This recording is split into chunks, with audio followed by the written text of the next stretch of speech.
Do you guys believe I could ever go back to work given how I can't be on time for a stream? Like if I actually go back to the hospital, I will get in trouble. At least for a couple of weeks until I manage to get my schedule back in order. I just noticed that I lack discipline. I set up a stream, I say that I'll be there, and then when it's time, I'm not there, which is upsetting. But I do apologize, and now that I'm here, I'll just put the chat on my phone. This is what I'm doing right now. And then we can commence. And we can talk about toxic fans. Which is a very interesting word. I never heard about toxicity in the 90s. Did you guys hear that? Like, is that an American slang that was used when you grew up? Like, early 2000s? Or was that a thing? Like, toxicity. Like a toxic fandom. Shut up, V. No one cares about what you have to say. Here we go. Okay. So, the chat is experiencing a little bit of lag, but that's fine. I'll fix it. In the meantime, we're going to be discussing about an article that Forbes has written, and The Little Mermaid. Holy shit, The Little Mermaid.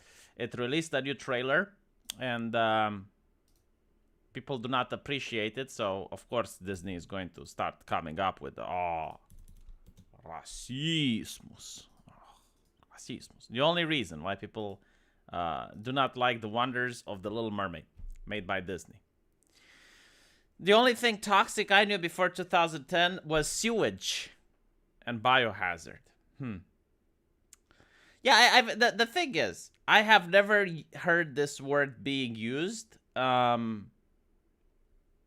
2016-ish, where you hear the word toxic. But other than that, no. I think the word gay was used the same way that cringe is used, but it meant something else. No, like toxic. Okay, so the word toxic, like toxic fandom, if we think about what it could actually mean, like what I would associate it to, I guess the behavior of fans that is destructive to the people around them. I would call that to be football fans. Okay, like if you say football hooligans, I would consider that to be toxic. So let me give you an example.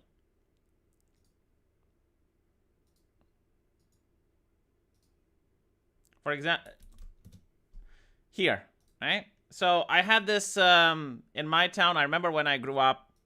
For those of you who don't know, I don't like football. Like I do not understand the point of 26 people running after a ball. Like, why do they do that? Why do they chase the little ball? What is the purpose of it? Why do they make millions of dollars by doing it? None of that is something that I understand. Debosh, Kushi, when I was a kid, there was this big football match which came into my town. And it was between an English team, I forgot which, and a Romanian team. So it was like a big event. It managed to gather massive number of crowds. Now, the Romanians won. And what ended up happening was that many places were destroyed. So we're talking about bars, we're talking about pubs, we're talking about stores, where you had a group of people, of hooligans, and they went around the city and they started destroying stuff. They destroyed buses, they destroyed public transportation, they destroyed the windows. So that's what I would consider to be toxic fans, right? Like, why should I have my property destroyed? Because some twat isn't happy with the outcome where 26 other twats ran out after a ball. North FC is the best team, simple as. Oh, I see. But that's toxicity, right? Like if I don't care about football, somehow it still affects me. And there were times in Romanian history where you had people winning the cup. So usually at the international competitions when it was Romania playing against, I don't know, Germany. Let's say that Romania by some miracle managed to win. And then people who are happy, who watch sports, they would go out to celebrate. And again, they were very noisy and sometimes very destructive. And it makes no sense. And it's to the point where certain individuals even were banned from joining countries. Like, they went into other nations, they stirred shit up there, and because they were like, for a football event, they got banned from joining that nation again for several years, right? So that is like what I would imagine by toxic fans. Another example would be biker clubs, right? Motorcycle gangs. Never call them motorcycle gangs. Like, if you actually know a biker and you go to him and you say you want to join the motorcycle gang, you're going to get your ass whooped. So that's not good. Like, you don't want to do that. What you want to do is to call it a motorcycle club. Now, the reason I can say that motorcycle clubs are toxic is because there was one next to the place where I grew up. You know, hashtag not all, but my lived experiences. And they would do racing on the street. Not only that, but they would do all sort of dangerous activities like driving with one wheel and trying to race each other during the middle of the night. So not only it was incredibly noisy, but it was very dangerous. So again, that's what I would consider to be toxic. Like, they enjoy their thing, they enjoy their motorcycles, but that doesn't mean that they should bother me. I don't have anything to deal with their motorcycles, just like I don't have anything to deal with football. I don't want my private property destroyed. Right? Like, these are fandoms that I would say, yes, like, something needs to be done. Like, it's not okay to have a couple of people who have their own takes do damage to other people who are neutral. I would never consider, however, what Forbes likes to describe here, toxic fans, as someone who watches TV shows, movies, right? Like, if you were to have a time machine and travel back into the past, what really are you talking about? If you had a time machine and you managed to go back into the past and you were to show you were to show like someone from a bully from a high school in 1996, you were to tell him, it's like, look, in the future, the media is going to be very concerned with geeks. Like, geeks are going to be a social problem. There's going to be this moral panic that Forbes is going to write articles about people watching superhero TV shows. That person from 1996 is going to look at you like you're some crazy person. They're going to look at you like you are suffering from chronic insanity. They will wonder if you can use your time machine to go back into the past when America used to have mental asylums and have you convicted. So, the very fact that all of these publications are seriously trying to push the concept that the danger to society, a moral panic, happens to be people who enjoy geek culture is beyond laughable. Right? But they want serious consequences. Like, they are pushing for a culture that is against human rights. Like, they want to silence people, right? Like, they want the power to censor, to protect society from geeks. Like, this is what we're talking about. So, notice how the two companies that are the most mentioned ones, I think it's almost exclusively, I think it's Disney and Amazon. I don't think any other companies are doing this at this point. It's Disney and Amazon. And what they are doing is they do this aggressive marketing campaign where they will claim one of their actors is getting harassed. Usually you will not see any receipts. Like, there's no evidence that the harassment is happening. And the conversation is never about the actual person doing the harassment. Like, they will not say such and such is harassing, right? Like, or they don't want to encourage people to find out who did it. Like, imagine this, right? Like, imagine someone breaks into your home. Someone broke into your home and stole some shit. If someone broke into your home and stole some shit, your main concern would be to find out who that person is. Like, you would want to find out who the person is so that you can get your stuff that was stolen back, right? Like, isn't this normal human behavior? I would consider it so. But imagine in a weirder universe where someone breaks into someone's house and that person goes, it's like, oh, it's the city is to blame. It's this evil city. We need to change the mayor, and everyone is to blame. It's those people on that other neighborhood, and they're to blame because they're usually responding. Like, what the fuck are you doing, right? If someone stole something from your house, try to find out who it is. Isn't that normal? But no, apparently, it's like, oh, someone sent harassment to some actor, which is a millionaire, by the way, because this is what the people America cares now about. It's not the homeless, it's not the people in orphanages, it's not the poor, the needy. No, it's the millionaires. Like, you can get harassed, because I get harassed on social media every fucking day. You can get harassed like Elon Musk. Elon Musk gets probably, even now, there's someone typing harassment to Elon Musk. I am pretty convinced that is the case, right?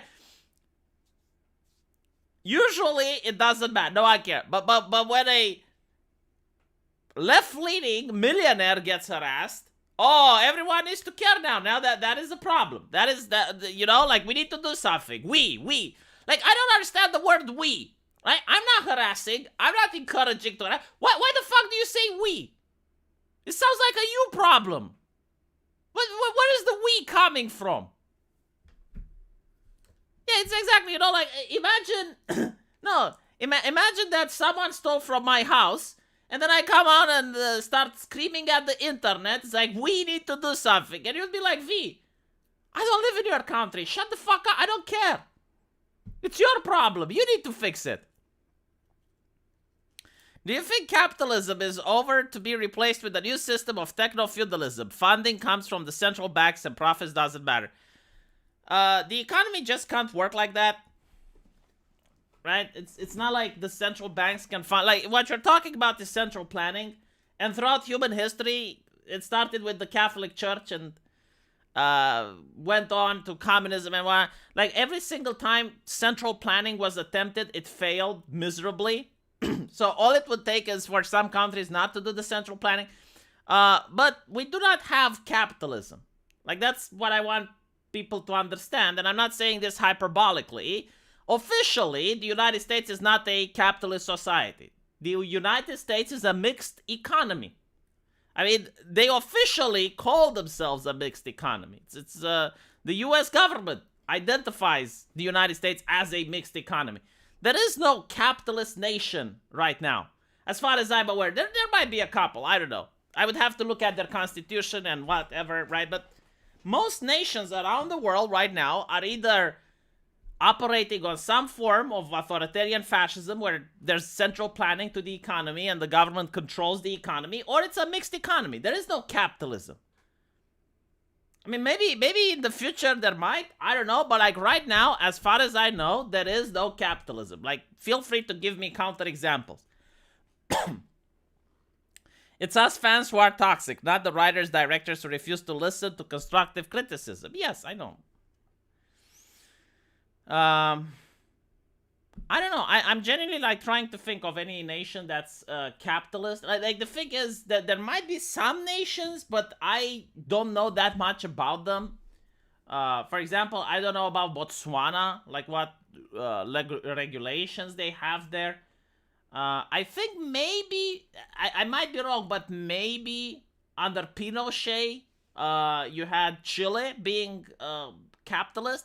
Because the thing with Pinochet, and I made another video talking about it, it's a very interesting regime that never happened and probably will never happen in the human history. Because it was a military junta, so it wasn't democracy, right? Like, it was authoritarianism, like he was a dictator.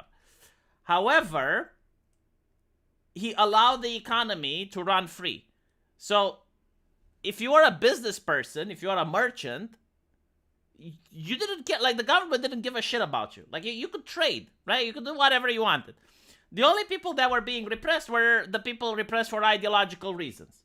So if you're a communist, then yeah, you would get repressed.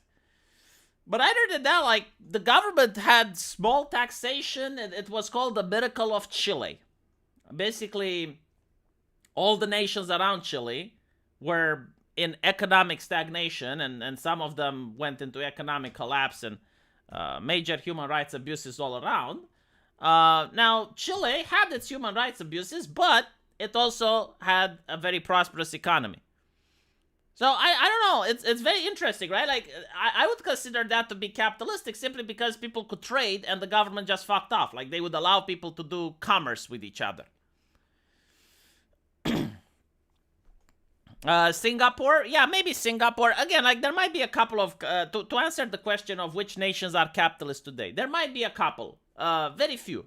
Most nations are either mixed economy or controlled economies. You do not have a country with the government just barely intervening like Adam Smith envisioned it. If you could only have capitalism or democracy, which would you have? It's difficult to say due to the nature of my job. You know, I'm the type of person that likes to speak truth to power, as they call it. I like to say things the way I think they are. And in a country where you would have, like, complete control over people's ideology, I might not fare very well. But anyway, right, so, regarding the toxic fans, going back to this, as you can see, Disney and Amazon, they're the ones that constantly race swap or gender swap an established IP. I call this parasitic storytelling. So they take an IP, which is already established, and then they make a sequel or a prequel. Like, they don't make something new. Like, people wouldn't complain if you make something new. Right? Like, no one is complaining about, I don't know, the cast from the Umbrella Academy. No one gives a shit because it's something new. Like, go wild. Do whatever you want, right? But they take something established, then they race or gender swap to specifically upset some people, and then they claim that the reason their show is bad is simply because of racist or sexist, right? Like, their show is perfect. It's kind of like what we notice with politics nowadays. Like, the current administration, the current modern politics in the United States is absolutely perfect. There's absolutely no reason to complain. The only problem is people spreading misinformation. And they're causing harm and they're destroying democracy, especially if you vote with the other party.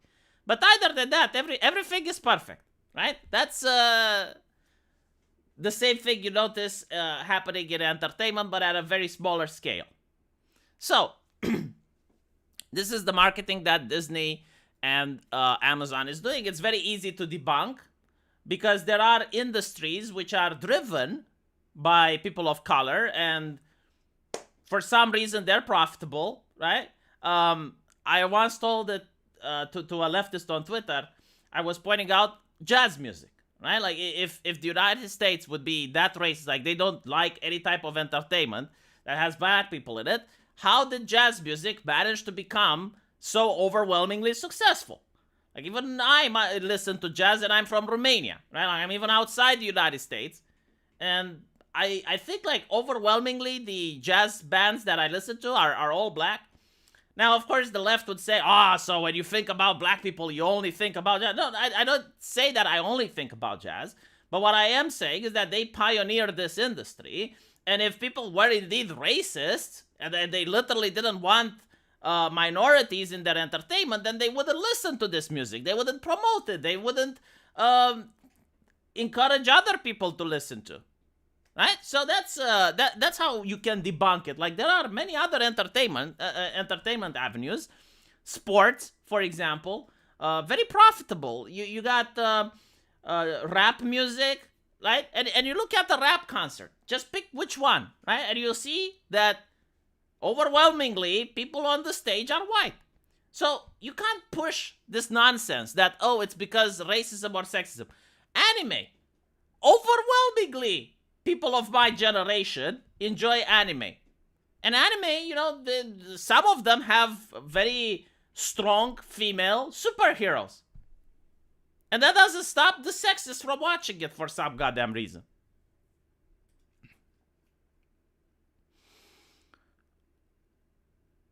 So anyway, this is the counter argument, right? But even then, let's say because they name here like Ghostbusters, right? Like they say that the ugliness was on display when Disney, yeah, like as I mentioned, Disney and Amazon, the only ones that claim that sexismus or racismus prevents them from selling a product. So Disney claims that female Ghostbusters was not a success because of sexist. Okay, where were the women then? Like, if all the women would go and see female Ghostbusters, you would manage to make a killing. Like, it would be more than half of the population. In US alone, like, if all the women would have gone to see female Ghostbusters, you would have managed to call it a commercial success. But even then, like, let me tell you something else that I can prove that this is not the case. Companies, especially a company like Disney, they have advisors, they have financial advisors, they have a team of experts.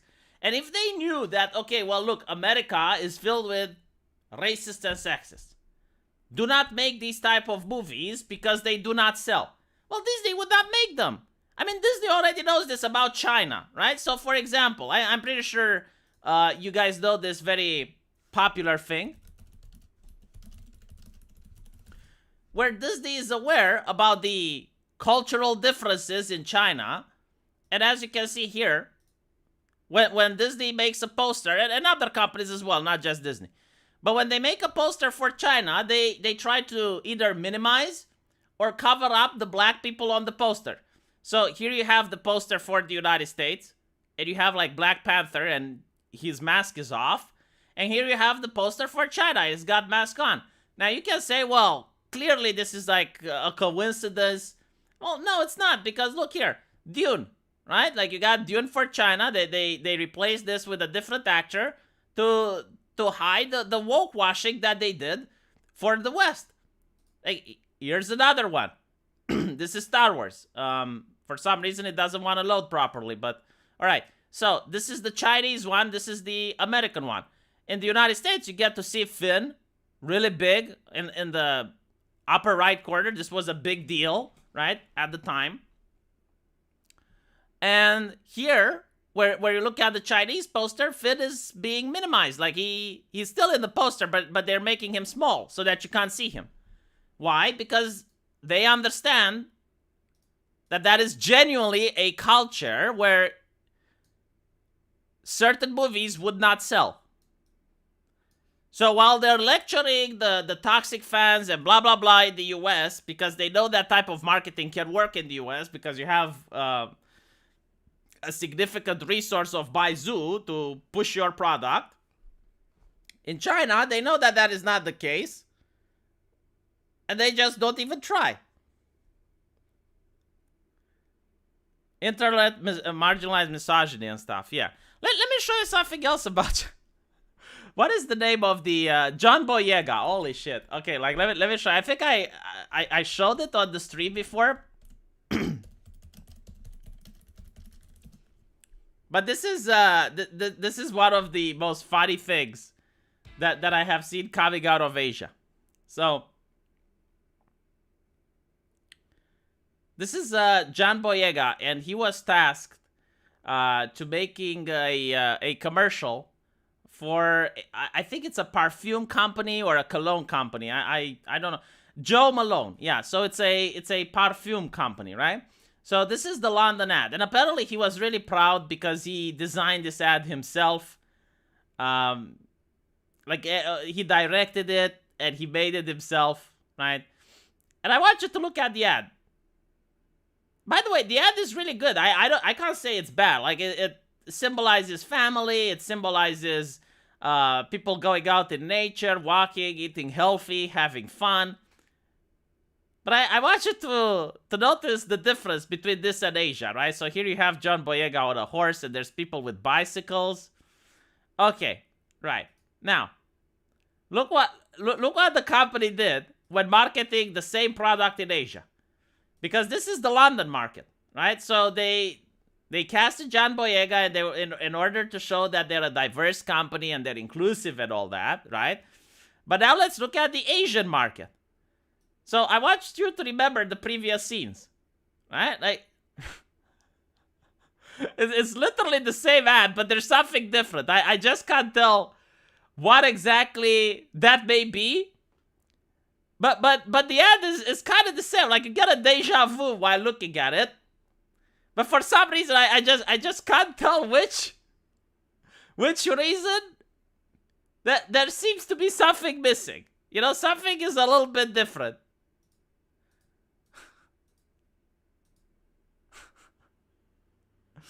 So these are the companies, right? Like, these are the corporations that, on one hand, especially Disney, like, these are the corporations where on one hand they scream at Westerners, you're misogynistic, you're racist, blah, blah, blah. Right? These are the companies that do that. And when it comes to the Asian market, they're like, Asian man, we do not want to offend. Okay, like, we are very sensitive to your cultural needs and understand. Yes,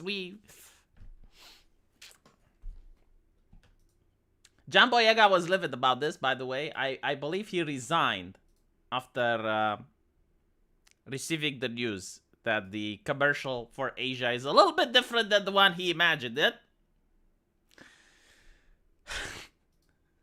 The reason I'm so amused by it is because maybe some of you are unaware, but I was watching it as it happened live. Like it was a big deal, you know. This company, they hired the Star Wars actor, and he actually made I don't know if he made it, but there was this article in the news where they were very happy and enthusiastic, and they were like, oh wow, you know, like, this is such an inclusive company, diverse, blah blah blah. And then this stuff comes out. And John Boyega was a little bit upset. Not a lot, but a little bit, you know.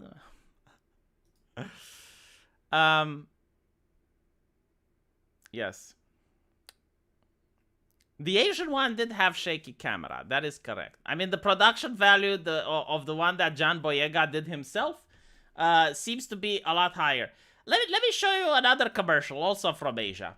Just so you can understand, you know, where the toxic fans conversation happens. So,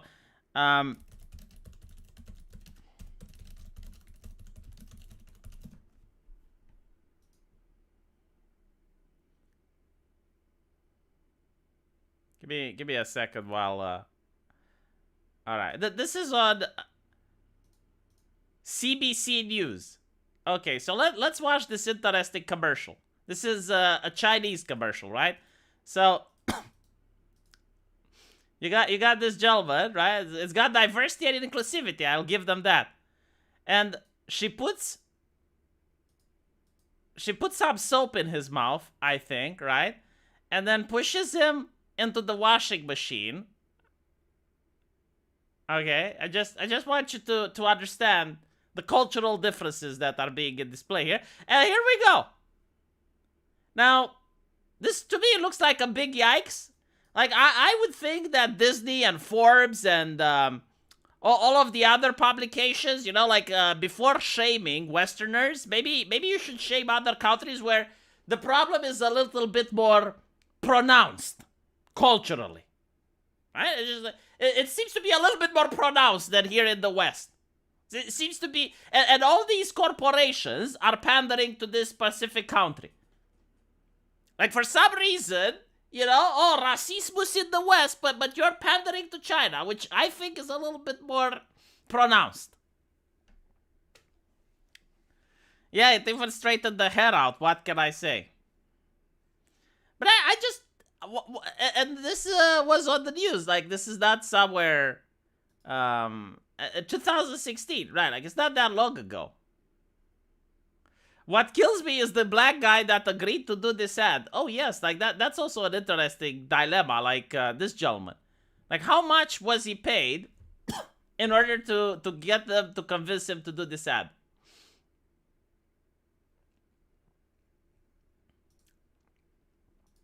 Do you know what China is really good at? Washing away the inclusivity from League of Legends. So there are a couple of characters, I understand. It's not just League. I think it's Overwatch as well. Like, you have certain characters that are LGBT. Right? So Overwatch, League of Legends. And in China, they're straight. like the CCP straightens them out. And again, like all these companies, they're never under any fire from the press. No, it's the community, it's the fans. The fans are the problem, right? So when a corporation has a character and they're like, oh, we're going to promote LGBT ideology, you know, grandiose. I mean, stunning and brave in 2022.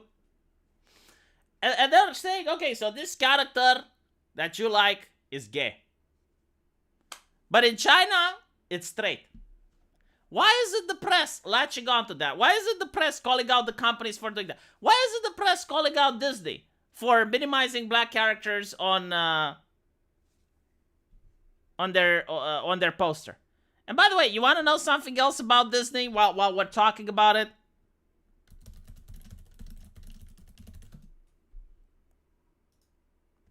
This is something else that Disney does. Just so you can see that this is all about marketing. Like, this is not about the company that's enthusiastic in order to do social change or whatever bullshit they're pulling out. Like, look here. 16 times Disney released the first gay character. So we have the first gay married couple, Bucky and Prunk in Zootopia. We got the first lesbian couple in a Pixar film. We got the first exclusively gay moment in Beauty and the Beast. We got the first bisexual superhero in the MCU.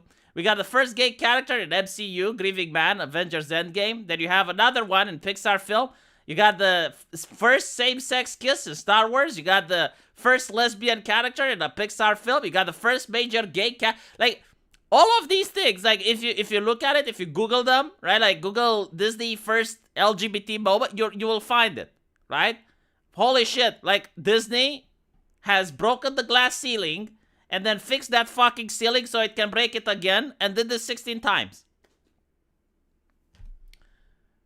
It's 100% cynical. This is not for social justice. This is not for change. It's like cynical corporations that are trying to make money by pretending to give a shit about social issues. I'm pretty sure most of you guys know that. I know who I'm talking to, but just in case, you know, someone may watch this video in the future and they might think like, how were people in 2022 so duped by these companies? The answer is they weren't. But it's kind of like in the Soviet Union. The government was lying. We knew that the government was lying. The government knew that we knew that it was lying, but it was continuing to lie nevertheless. I guess, you know what's the difference? I'll tell you the difference. So, think about this, what I just said, right? Like, the government is lying. People know that the government was lying. The government knows that people knew that it was lying. The only thing that people didn't know, and once they found this out, they took down Ceausescu, was that people didn't know that other people know that the government is lying. So everyone thought that they're the only ones that know that the government is lying to them. And they knew that the government knows that it knows that it's lying to them. But what they didn't know is that other people also knew. And the moment that they knew that other people also knew, they had the interesting protest in front of the palace of Ceausescu. V, you need to work for China. We support you, man. Have I ever got a super chat in Chinese? Like, I ever got a super chat in Yuan's? Is that even possible? I don't think it's possible, right? Because they have the firewall of China. Like, they blocked American social medias. So I don't think you can get a super chat in Yuan. I don't think they want to delete the internet because the internet is a very good way of controlling public opinion, so they would never want to delete that. But anyway, right, so this is why I find it despicable when the press is attacking the fans, because what you should attack are the corporations. This is what I've been talking up till now. The corporations are genuinely racist. The corporations are genuinely sexist. Look at Disney. Like, Disney keeps talking about, oh, we need to empower women. Like, we need strong women. We need them. We need them. And it's like, well, why don't you get them? So they did. They got women. Haha. For the mouse. Haha. The moment they have Gina Carano, and she has her public takes on Twitter, which, by the way, weren't even that offensive. I mean, I was looking at Gina Carano, like, she wasn't worthy of being called a troll or anything. Oh my God, Disney. Oh no, we need to fire her. She has too many opinions. She has too many opinions. Haha. She thinks for herself. That's not what we meant when we said strong, empowered women. Haha. What we actually meant was strong women that get to speak what we tell them to. What we tell them to. And they were speaking what they wanted to. And that's not how it works. Haha. I can't read that, Jebediah. That's racist. Get Disney to read it. I'm pretty sure they would. So, apparently, the ugliness. Yes, the ugly. Notice that when you talk about ugliness, I would talk about football hooligans, right? Like, geeks on the internet are causing ugliness. Was what Disney Star Wars The Force Awakens, but the 2016 all-female Ghostbuster reboot sticks out as a flashpoint, in which the surge of rabid misogyny and racism was difficult to separate from legitimate criticism. Why do you even need to separate it from legitimate criticism? I don't understand. Look, the movie was shit. It was shit. And I can tell you why. Who the fuck watches female Ghostbusters today? Like, if it was a good movie, people would have watched it. Where were the women watching it? Like, if you think it's sexismus, okay, where were the women watching it? No one is watching it. Same with Star Wars. Where are the toys being sold? Like, how many times do you go to your friend's house and you see their child playing with a Rey action figure? Or seeing people with Rey t-shirts on? Or seeing, when you go in a store, I remember when Star Wars was out, the shelves were filled with Rey action figures and General Admiral studies and all that shit. I think, like, the only toy which genuinely sold was, and it was marginally, it was Ben Solo with a helmet on because it looked kind of cool. But other than that, like, nothing sold. Nothing sold. It's not that people didn't go see the movie. No one is wearing Star Wars Force Awakens merchandise. People are ashamed of it. Like, I haven't seen any t-shirts with it. Please tell me if you have, Wallpapers, fan art. Where is it? Just arrived and V is doing a Mickey Mouse impression. Why, thank you, Emmanuel. Keep giving me super chats and I might make another. Yeah, like, that's how you can tell, if I can tell you movies that they trolled and people still watch it. The Joker. The Joker is something that the journalists attacked. Like, I remember journalists concerned trolling with the Joker. It's like, oh, the incel community, this movie appeals to them. Oh, there might be shootings. Oh, there might be a cinema that's going to have a crazy person doing some crime. Oh, I'm a journalist. Oh, I'm concerned. Oh, concerned. We should stop this movie from happening. Oh, nothing happened. Nothing fucking happened. I predicted nothing will happen. You know what? It was a great movie. Even the journalists had to admit. Yeah, sure, it was the Joker. Now they're going to fuck it. Now they're going to fuck the Joker. Do you guys know that they're going to fuck the Joker? Let me tell you how they're going to fuck the Joker. So first of all, that movie doesn't need a sequel. Like, this is exactly what I've been talking about when we discussed storytelling parasitism. Like, they constantly parasite an IP. They cannot make something new. Like, the Joker is a standalone story. It's been told. You're not going to catch the lightning in the bottle again. I'm willing to put money on this. I know nothing of it. Right? They will probably call me a toxic fan. I know nothing of it, but I'll tell you, you can't. And you know why? Do you know why? It's not the same soul as the Joker. What they want to do is to make it a musical. They wanted to make it a musical. Okay. I understand. Naruhodo. Alright. Well.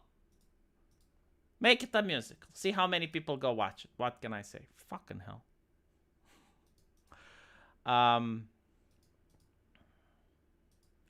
The thing is, like, I'm not even saying that it wouldn't be a good idea, but, like, I don't want the memory of the Joker being attached to a music. Like, I have seen the Joker. I liked it.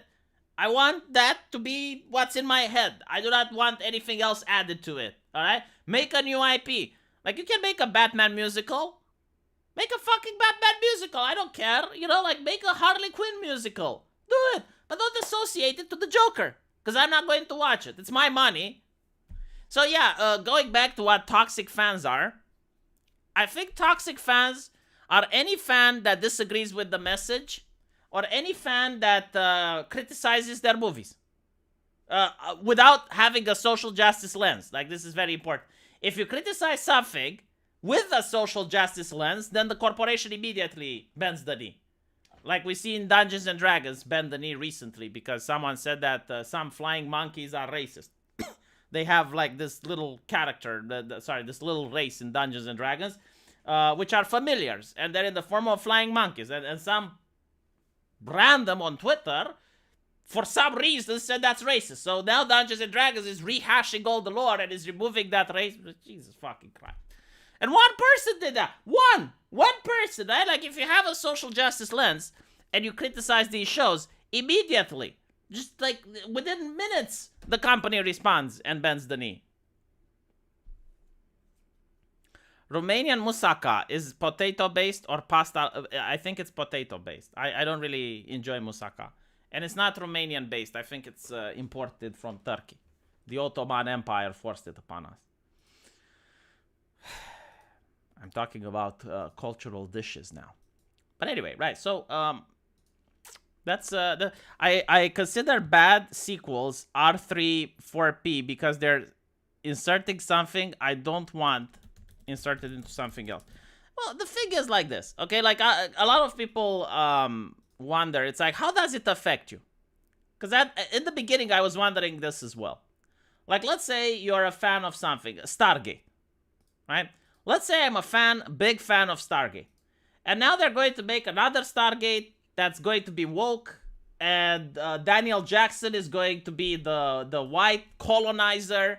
They're going to show that actually Daniel Jackson is a racist, right? Teal'c was always oppressed by SGC.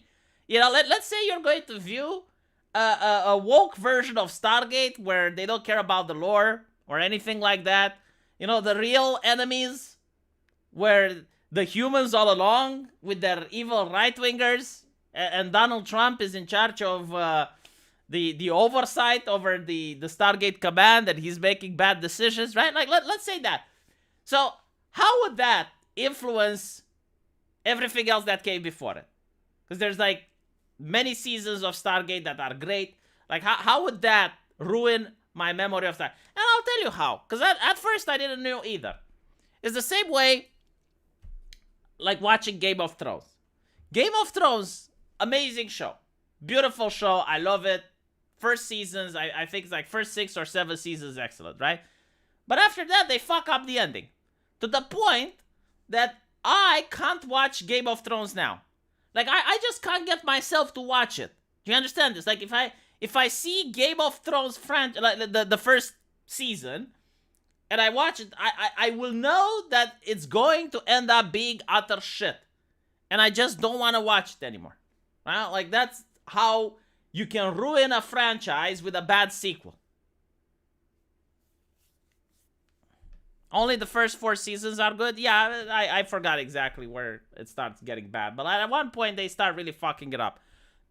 So it's the same with, like, with the Joker. Like, I watched the Joker. It's a good movie. I may choose to watch it again in the future, years from now.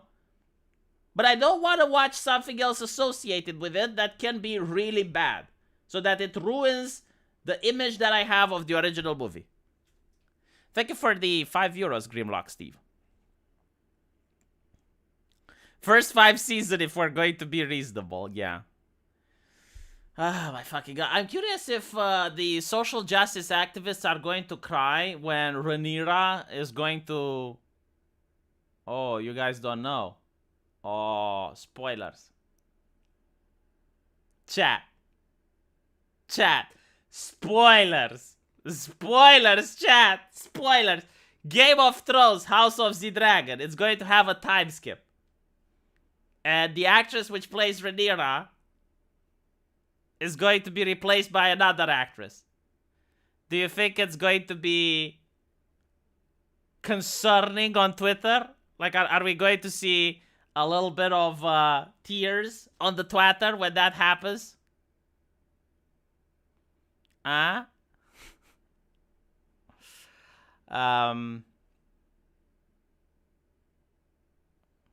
Why did Batman and Robin save the UN? That's a good question. Yeah. There's a... I don't know who the actress is. Like, I can't say if it's a decent looking woman like someone in the chat asks. I have no idea. All I know is that there's going to be a time skip. And young actors are going to be replaced by more older actors. Like, the thing is, like, some of the actors, they're not going to be replaced, but they're going to have makeup and they're going to be aged in order to make sense for the 10-year time skip. But Rhaenyra, she's going to be replaced by another actress. Which, to be honest, like, I kind of, like, the actual actress kind of grew on me for some reason. I was like, yeah, okay. But she's going to be replaced. And obviously, like, people on Twitter, there was another one, the 100. So in V100, there was a gay character, Alexa, I believe, right? And she was a strong, empowered lesbian. And she fell in love with Alexa Clark, the main character. And many people on Tumblr at the time, they were shipping this. They called it Klexa. So what ends up happening is that Alexa, the actress, also gets a job as a regular cast in Fear the Walking Dead. And because of that, she couldn't play in both TV shows. Like, she couldn't play in The 100 and in The Walking Dead. So she had to quit one. So obviously she quit The 100. So the showrunners had to kill her off, right? Because she had an important role, and you couldn't just justify her disappearing. Like, it wouldn't make sense from a story point of view, because she was like the queen. Was the lesbian queen of the Grounders. So they took her out. And then Twitter started sending death threats and harassments to the writers of the show, which, again, they had other plans for the character. They didn't want to kill her out, but because of contractual obligations, she had to leave. You don't see Forbes shaming that part of toxic culture. No, it's like, no, because that's the correct people doing the outrage on the internet. By the way, speaking of, like, someone asked me about presentability. Do you know there's this actress from Cobra Kai? How old is she? I think, because I seen her in last season, and I was like, hot damn. Her name is Peyton List. Yes, Peyton List from Cobra Kai. And I gotta say, I've no idea how old she is, but I want to see more of her. I want to see more of her projects. Like, I hope she manages to star in other movies, because you know what? She can be a strong, independent woman. Like if you put Rey from Star Wars to be played by this lady, I will watch it. If you put Peyton List to play Rey from Star Wars, all of a sudden the movie magically improved. I'll tell you what, you can make fun of me if you want, but Transformers. Do you guys remember Transformers? Like, it had one of the most bland, uninteresting stories that you can possibly make. It was bad. Like, I think EFAP would require at least 17 days in order to go through the first Transformer movies, right? But yet, it was a commercial success. Why? Because of Megan Fox. Simple as. That's it. Like, that's literally... That's another thing with, like, woke movies. Like, for some goddamn reason, they constantly want to destroy stereotypes. And I suppose the way they do it is by pushing the counter stereotype. So the stereotype is that movies only have beautiful women, which means that the counter stereotype is that they will do their best in order to desexualize their cast. I mean, if you look at Rey from Star Wars, like, there are pictures of the actress where she doesn't look bad, She looks actually kind of good. But on Star Wars, they did their best in order to hide that. So yeah, I mean, no, like Peyton List is someone that I would definitely want to see more of. She looks gorgeous. That's actually, it's quite weird because modern TV shows, like when you look at things that come from America, they may have like one, maybe two attractive women. That's it. But with Cobra Kai, they have a lot of them. They have a lot of attractive women, and it's just weird. Like it feels like I'm watching a movie from the 90s when I look at Cobra Kai.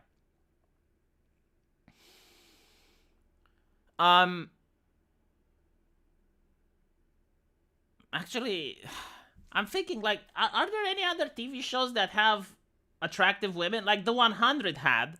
I remember that's actually what dragged my attention. It's like, wow, like they're making a movie in Canada and they have attractive actresses. Nani? But I'm trying to think of something else.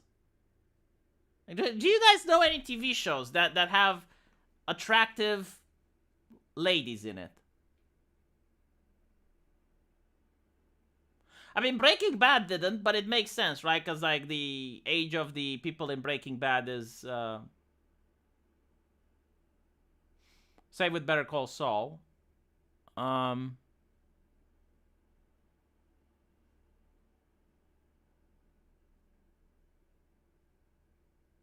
Yeah, I can't think of any. No, I can't. No, seriously, like I'm pretty sure there are, but I'm having problem. Like besides Cobra Kai, I can't think of any. Holy shit. She-Hulk. Oh, fuck me. Only Japanese TV shows come to mind. Oh yeah, like the South Koreans one, definitely. But it is peculiar, isn't it? The worst part is there is no guy kiss the girl anymore. So I might mind blow you with this. I don't know how real it is or not because it's like just a meme. But I wouldn't be surprised because Disney has been doing this lately. So this might actually be legit. But according to this meme,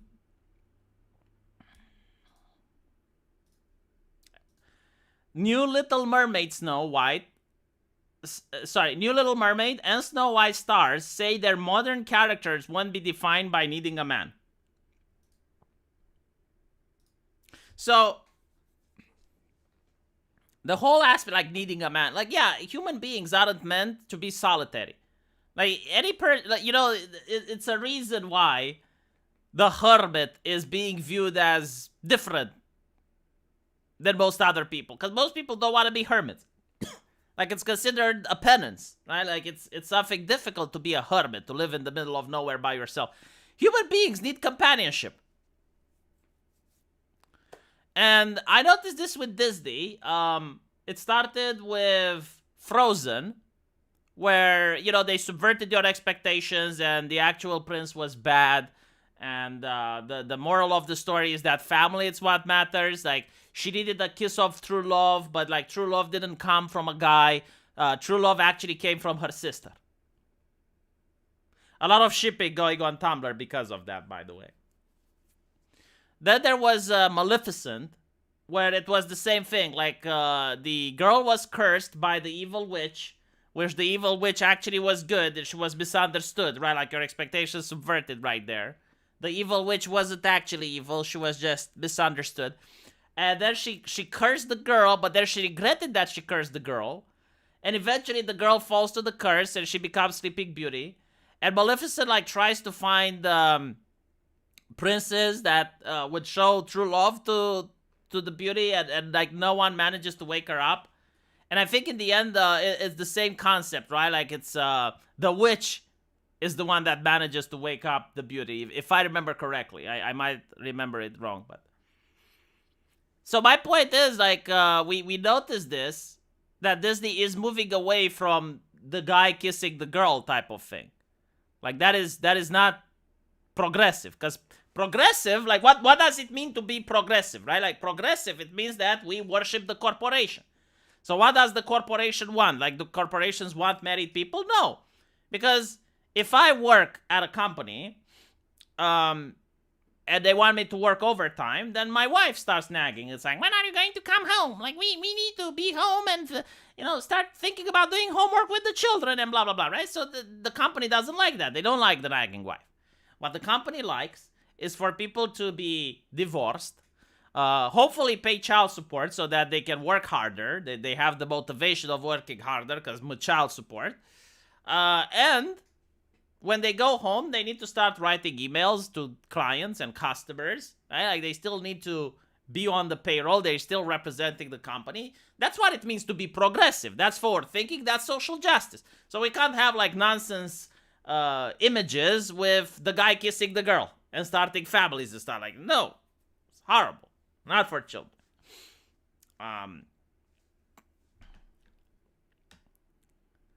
Evil witch being good is devil deception. I don't know. It's but not to mention, like, it's so weird to complicate stories for the children.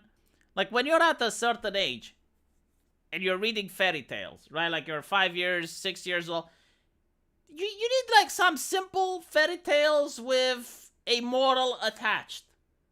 Like, for example, Little Red Riding Hood. What is the story about, right? Like, it's a story about family. The Little Red Riding Hood loved grandma, and she trusts the wolf. In other words, do not listen to strangers. Right? Like, stranger danger. That's the moral from Little Red Riding Hood. There's no complexity involved. The wolf isn't misunderstood. The grandma isn't misunderstood either. Right? Like, and by the way, if you look at the actual fairy tales, like, holy shit. Like, if you actually study to see where the fairy tales came from, most fairy tales are so fucked up, man. Like, they are so fucked up. So, for example, with Little Red Riding Hood, the wolf actually rapes Little Red Riding Hood. I'm not kidding. Like, go on Wikipedia and look it up. Sleeping Beauty, the king, doesn't wake the Sleeping Beauty with a kiss. Like, he actually finds her sleeping and makes love to her. And then she wakes up by the pains of the labor.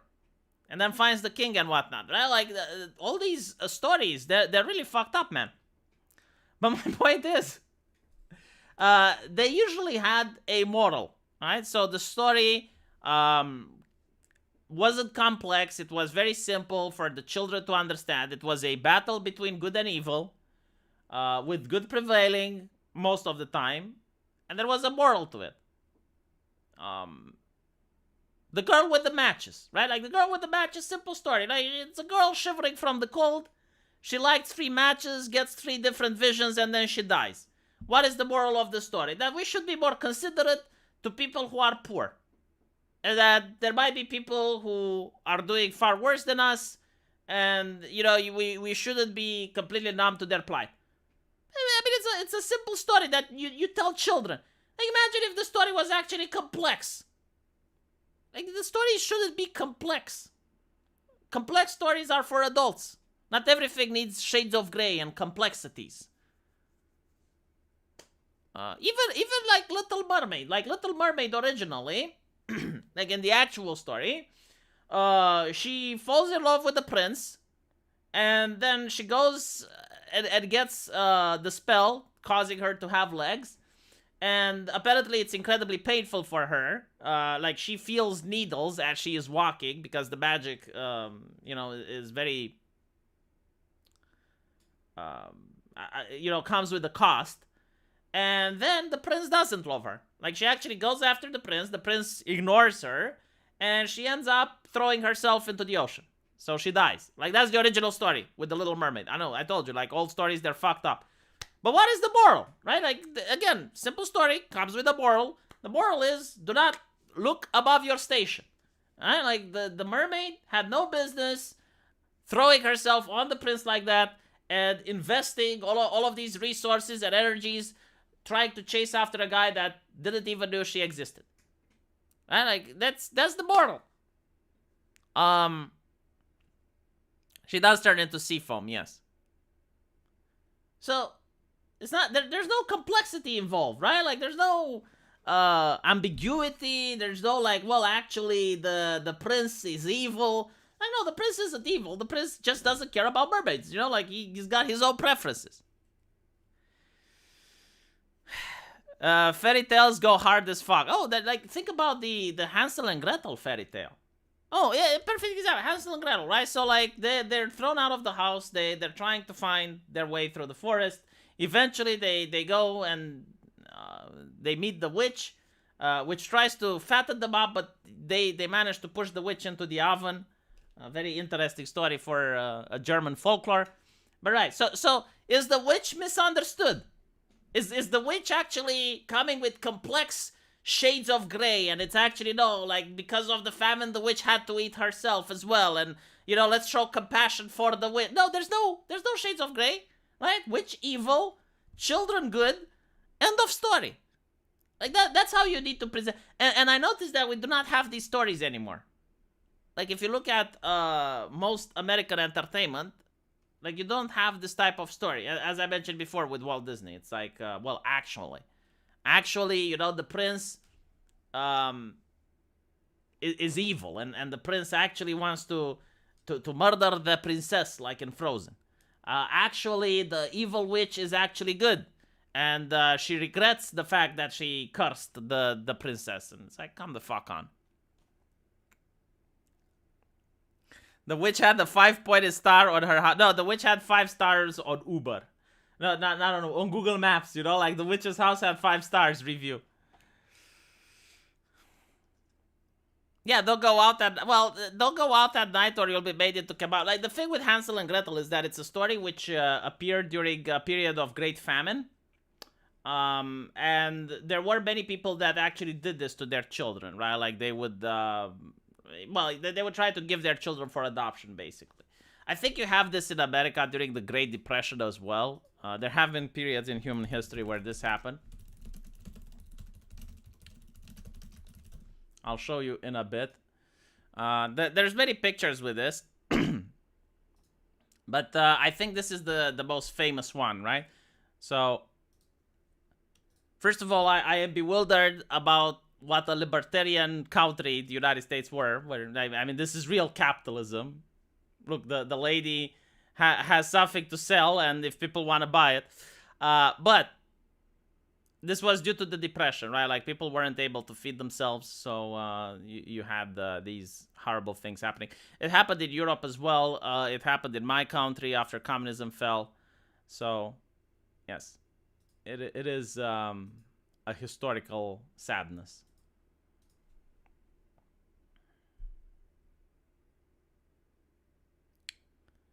That's a fake image. Dude, there's a lot of them on the internet. It's not just one. She wasn't a really good capitalist, though, because I would have been with buy one, get one free thing, you know? Anyway, right. I don't know if it was legal or not, but I don't know the legislation of the US at the time. But, like, if, you know, even if something is illegal, if it's not enforced, then... Anyway, right. Hello, Master Dravla. So, landing a role in Star Wars should be a high point for any young actor. But Daisy Ridley and Kelly Marie Tran were both bullied off social media. Dude, the fact that you're a journalist and you don't see this as a campaign, as a PR campaign, get the fuck out. Like, these people are billionaires. You cannot possibly bully a billionaire off of social media. Like, if you're a billionaire and you need social media, just hire a manager. Total Biscuit, if I'm not mistaken, he had the manager. And this is assuming, like, even assuming that they are legitimately upset by what they are seeing. Get the fuck out. You know, I genuinely don't believe that they were bullied off social media. I think that, especially when it happened twice at the same company, I think that this is a PR stunt. I mean, dude, why isn't Beyonce or why aren't other you know who got bullied off of social media and the government doesn't give a shit, or the media? Candy B. Wasn't she the one? The rapper which started talking again, like she started asking questions about vaccines. I forgot her name. God damn it. I think it's usually a person that I'm not saying that she's not talented, but what I am saying is that what she does doesn't really please me. Like, I don't particularly like the type of content that she provides. It's for other people, which is fine. But like that was the thing, right? Like you could make the claim that she was bullied off social media because like articles after articles after articles slandering her started. Yeah, Cardi. Yeah, like Nicki Minaj. Oh, perfect. Yes, Nicki Minaj. Like articles after articles after articles in mainstream publications with millions of people were just daily rolling out, attacking her, trying to get her fired, trying to get her manager to drop her, like attacking every single avenue where she would have an income. Yeah, I can say that is something which can drive someone off social media. Like, the way I view internet harassment isn't when someone sends you mean words. Like, I don't consider that to be internet harassment. When people try to get you fired, that is internet harassment. Because you can't turn it off anymore, right? I don't think people were trying to get Daisy Ridley or Kelly Marie Tran fired. I don't even think they can. Like, what power do people have? The only thing they can do is not watch the movie. That's it. But other than that, like, no, they can't. So, this is why I don't believe any of that. While the culture wars aren't exactly new, the derogatory term Mary Sue, like, again, look, they view Mary Sue as a personal attack. Mary Sue is a self-insert. And by the way, fun fact, I have seen enough evidence, I'll have to make another video, that Star Wars Rey is actually a self-insert by Kathleen Kennedy. So the person who made Star Wars and made Rey was a self-insert. And what's interesting is that there is a very popular female Sith in the Star Wars universe. I forgot her name, but she's really hot, sexy, you know, she's got like this red lightsaber. And they didn't want to add her because it would take away from Rey. Rey had to be the creme de la creme. I mean, motherfucker, Rey manages to score a triple kill. I don't know if you guys actually know this, but like there is a part in the first film, I believe, where Rey flies the Millennium Falcon, and she fires a beam and hits not one, not two, but 3 enemy ships. Like there's 3 enemy ships aligned, and Rey fires one beam and gets a triple kill. And I'm like, oh, fucking hell. And it's not the fact that people, like the reason people don't like a Mary Sue is because there's no more tension. Like, you know she's going to be fine. You know she's going to do everything. When you look at Luke Skywalker from the original Star Wars, in the first movie, he gets his ass beaten at a bar. Like, he needs Obi-Wan to rescue him. He loses his hand in a duel with Darth Vader. Like, he is vulnerable. He can be hurt, right? So when you watch Star Wars for the first time, you're involved, you're invested, you're, oh my god, what's going to happen next? But when you're watching Rey from Star, like, okay, well, she can beat up 4 guys, no problem, by herself. She can master the Force the moment she touches a lightsaber. She can speak all the languages, doesn't need a translator. She has knowledge of almost everything. She's able to swim even though she's on a desert planet. She can fly the Millennium Falcon better than Chewbacca. She knows engineering better than Solo. Like, why exactly would like, she's One Punch Man. That's it. She's One Punch Man. But the thing is, like, One Punch Man is a joke. Like, it's a comedy anime. You don't need anything else. And even then, like, you can have One Punch Man, right? Like, you can have the adventures of Son Goku, and Son Goku beats everyone up. That's fine. But at least have the characters around them develop and have, like, interesting other characters. Like, what exactly did Finn contribute to Star Wars? I mean, at one point he had a moment where he could have sacrificed himself, but he's not allowed to do that. You can have Star Wars without Finn, and it's literally the same thing. Like, it's like he's almost like a background character for some reason. Yeah, he's comedy relief, kind of, right? And literally every single character around Rey isn't required. Like, she could carry the entire movie by herself. Like, there's no one else needed at any point. Gotta go. Have to work. I'll be here the whole stream. Why, thank you, Master Drava. One Punch Man is annoying. Everyone around him is awesome. Exactly. But like One Punch Man is a joke. You're not supposed to get tension for one. Like One Punch Man is the annoying thing. Like he's the annoying orange of the show. Like you have this villain and he's hyped up and he beats everyone and you're curious like what's going to happen? Oh yeah, One Punch Man came. Oh look, Saitama is here now. Yeah, he's punching the. Oh, okay, he did his thing. All right, well, and then a new arc comes and now there's a more powerful villain and you know he's threatening the world and like oh Saitama came. Oh yeah, and he's doing his thing again. Oh he punched him. All right, but like why would you want that in Star Wars? Like you wouldn't want that in Star Wars. So while the culture wars aren't exactly new, they have definitely escalated to an absurd degree. There's a thriving industry on YouTube of anti-woke commentators churning out low-effort videos that display zero media literacy, criticizing... Oh my god, they're talking about me, aren't they? Okay, first of all, the industry doesn't exist without people. Like, if there was no one to fucking listen, there wouldn't be an industry, right? So... these people that write these articles, they put the cart in front of the horse. Like they literally believe that everyone loves these movies. But because people like moi tell you that I don't like them and I criticize them, you guys now hate it as well. So, you know, like the quartering, he's telling his followers that Star Wars is bad and this is why his followers don't watch Star Wars. Like without the quartering, people would enjoy Star Wars. Without the quartering, they would rock on the Ray t-shirts and they would purchase the merchandise and they would make Walt Disney a lot of money. But unfortunately, we have the quartering and because of that, you know, and it's not a thriving industry either. Shut the fuck up. I barely get any super chats anymore. And not to mention, you know, like they say, oh, there's a thriving industry on YouTube. There's a motherfucking thriving industry in the media hyping up the woke stuff. I mean, look at this, right? Let me show you something. Like, now I'm pissed. Now I'm upset about the quote-unquote thriving industry. Well, let me show you this, all right? give me one sec. Choto mate.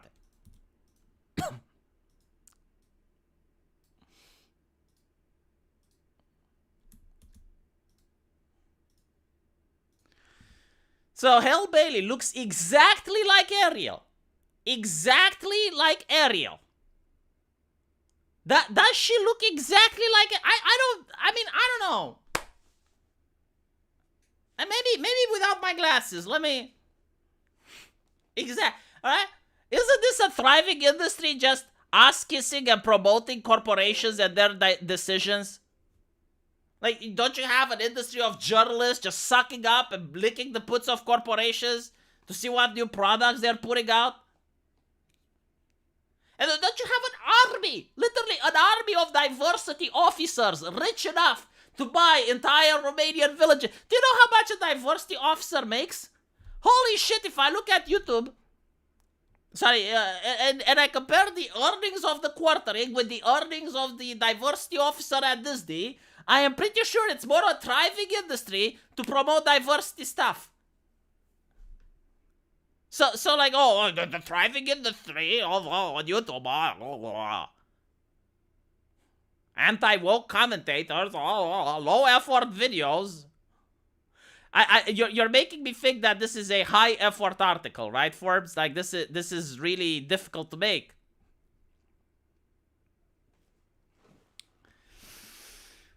Yeah, the gaslighting is strong in this one, yes.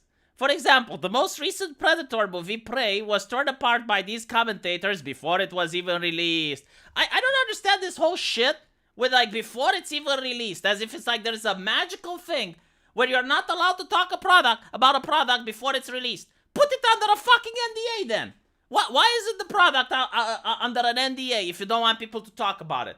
Like, the whole purpose of trailers is for people to talk about the product. The whole reason you have a trailer is to hype people up. Now, if the trailer doesn't hype people up, well, I'm sorry, but what can I say? Like, fire the people who made the trailer and make a better one. Jesus. And here it's like, I watched this video and it's literally just racist and sexist. So they found this guy that I don't know who's Colin. I don't know who he is, right? Like Colin. Okay, so Colin is complaining about a video from the Critical Drinker, which I remember, like, before Prey came out, like, he had a negative take on it, but then he changed his take, right? Like, he initially was skeptical, and then he said, yeah, okay, it was kind of meh. But apparently, like, you're not allowed to criticize it. His criticism was that the hardcore military experts from Predator 1 couldn't defeat the first Predator, and now there's going to be this American Indian lady, and she's going to take out the Predator, right? I haven't seen it. I gotta say, I am sick and tired of parasitic storytelling. Like, parasitic storytelling, taking an IP and making a sequel and a prequel. Like, look, there's nothing wrong with sequels and prequels, but there have been way too fucking many recently. Way too fucking many. Like, name me something original that came out within the last 5 years, and I will name you a sequel. I guarantee within seconds you will run out of titles. And I will still keep going. Thank you, Sketch Therapy. I appreciate it. Stop making my my YouTube channel look profitable while the journalist is criticizing me. And by the way, if I am not mistaken, the Critical Drinker within this video, while he did criticize the movie, he basically made a video saying how he would make the thing, right? Like how he would have told the story in a way that it makes sense, right? Like that's what he did in this video. Such commentators appeared genuinely disappointed when the film was well received by fans, being obsessively anti-woke. Yeah, because I'll tell you why. Like, people want all of these sequels and prequels to fucking stop. People will not complain about the movie being woke if it's original. Like, you can't woke wash something if it's original. So make something original. Granted, with Prey, I didn't really care about, like, I don't think I made any negative videos about Prey at all. Because I thought, well, I looked at the trailer and I said, well, yeah, maybe this is going to be okay. Don't get me wrong, like, for a Predator movie, it should have been amazing. Right? Like, that's how I should, oh my god, it's a Predator movie. It should be amazing. But no. I was like, yeah, it's probably okay. The toxic tidal wave finally seems to be receding as showrunners, writers, and actors appear far more comfortable speaking out against bigotry. What the fuck are you talking about? All these people were speaking out against bigotry since 2016 when Disney coined this marketing strategy. Like, this is not, oh, they're telling customers they're no longer welcome. Oh, well, fuck me, you know. I mean, if Disney says that we're no longer welcome, it's okay. What do we do? Oh, what do we do? Oh, I watch anime. Is that not supporting diversity? Do I not have strong independent women in anime? Do I not have, like, if I watch Attack on Titan, there's a lot of ethnicities there. There's even LGBT characters. Thank you, Richard Aron. I appreciate it. And do not fire me, Capswal, please.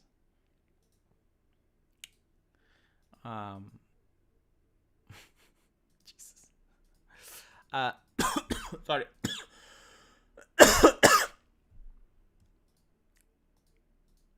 Yeah, no one complains. Like, by the way, this thing with The Boys is very weird. Because no one complained about wokeness in The Boys, as far as I know. But again, like, they say that there was some complaints, and they're very aggressive against the fans that complain. It's like, okay, find the people that did the harassment and punish them. Like, what do I mean to say? Like, look at it. And this is another thing, right? Like, you got Eric Kripke. Hi, trolls. What of this, literally the opposite of the show's fucking message, too. You're causing pain to real people with real feelings. Be kind. If you can't be kind, then eat a bag of fucking dicks. Fuck you, blah, blah, blah. Now, here's the thing, right? Like, if you talk about kindness, like, if you expect people to be kind, you should be kind yourself. It's called a two-way street. It's kind of like, if you want people to be respectful, you should treat people with respect. Otherwise, this message, like, I don't, see, this is why I don't believe these people. Like, if you have a message about trying to get people to calm down, you would have a different worded message. What this to me is you're showing that you're part of a faction. Like, I'm part of this faction and we're going to get rid of the other faction.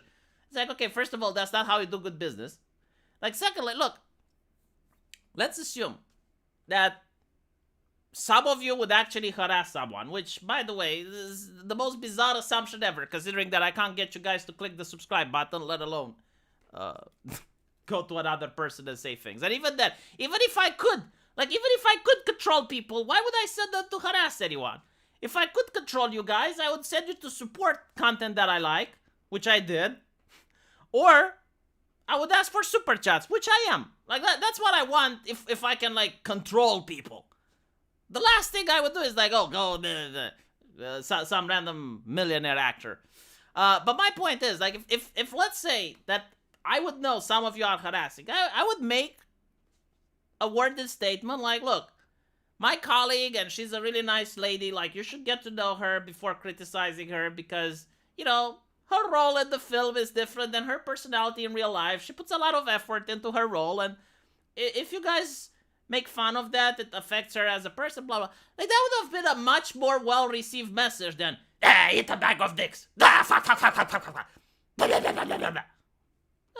You know, to me, it's like entering a grocery store, and the person behind the counter blows a gasket and starts hurling slurs and whatnot. Yeah, instead of debunking the fans, they are pre-bunking the trolls. That's such a good take. So yeah, frankly, just about everyone who is involved in media production or enjoys engaging with media criticism seems sick and tired of battling their fans. After all, there are plenty of legitimate criticisms to make about the show that don't involve the word woke. Well, why should... See, this is another thing that I do not want to consent. I do not want to concede.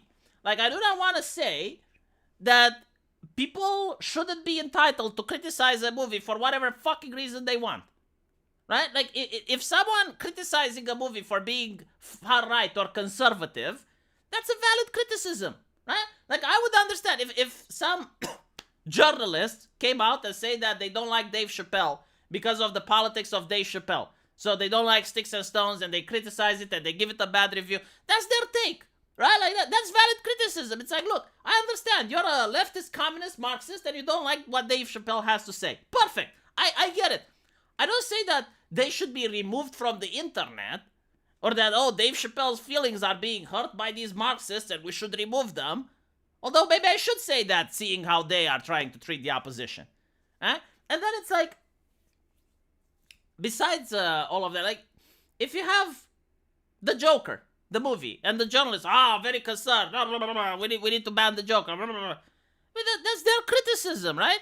And they gave, like, the Joker, I believe it was like a 6 rating before it came out. It's not like they don't do it, right? But for some reason, you're not allowed to criticize if a movie is woke. Like, you're allowed to criticize a movie if it's far-right.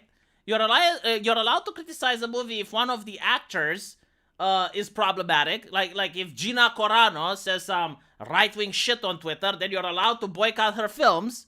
You're allowed to boycott J.K. Rowling's game because it's made by J.K. Rowling's, right? Like, you're allowed to do that. Oh, but don't do it because the movie is woke. It's like, well, hold on a little bit, right? Like, if you want to make all movies part of politics, like, there's going to be certain people of a political leaning and certain people of a different political leaning.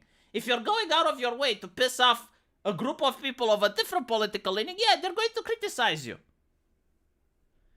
A video I listened to, the guy said the only time a community came after him spamming him was when he debated Destiny and then Vosh. There are the users with a personal army, let's put it like that, which do like to engage with the political commentators. But no, like, this is absolutely hogwash. I do think there is a push from these big corporations, Disney and Amazon, to try and get rid of online critics. Because Taylor Lorenz, the famous doxer who works for Jeff Bezos, is now going after the Umbrella Guy and many other YouTubers, right? It's like, oh, I'm on a deadline. I need to know, what do you think about your channel profiting on hate? And you're criticizing Amber Heard and you're being misogynistic by doing this. You know, and the same lady is doxing libs of TikTok, and which is also a woman. But where she does it, well, she's under Jeff Bezos. Like she borrows the power of the Bezos, and she's allowed to do it because she works for a multi-million-dollar corporation. YouTubers aren't allowed to do that. But yeah, so there is this this push that I see right now from all these companies that do not like it that their products get trashed on the internet. And there is this culture that completely... Like, the problem is, right? Most people just want a classic story. Like, they are sick and tired of these movies that are activism first. But the problem is, like, these companies, they hired an entire army of activists and they paid them a lot of money. And they can't produce good stories. Like, you're not going to see an original movie coming out anytime soon that's actually good, right? So in order to do that, they would have to fire the army of activists, they would have to fire the army of censors, and they would have to hire some actual screenwriters. Like, what's the name of the guy that created Lord of the Rings, the movies? Let me check. Lord of the Rings movies director. So Peter Robert Jackson. Okay, Peter Robert Jackson, this gentleman, right? Like, he managed to create a timeless masterpiece that even years after I watched with my wife, right? Amazon didn't consult him. Why? Well, because probably the army of diversity officers and censors and moral busybodies would not stomach to work with him. They can't hire him. Like, they will not allow this person to work at Amazon. So because of that, you have the current rings of power, which people don't like. And it's like, oh, well, it's not the company's fault, it's the people's fault, because the company can't do shit about it. Like, they can't hire this guy. He's toxic. Might have said something offensive on social media. Who the fuck knows?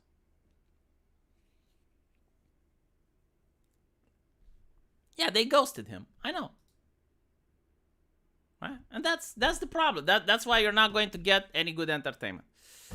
Anyway, thank you for watching this. I appreciate it. Now I need to go make 2 more movies, one on my main channel and one on my entertainment, and hopefully I will see you guys there.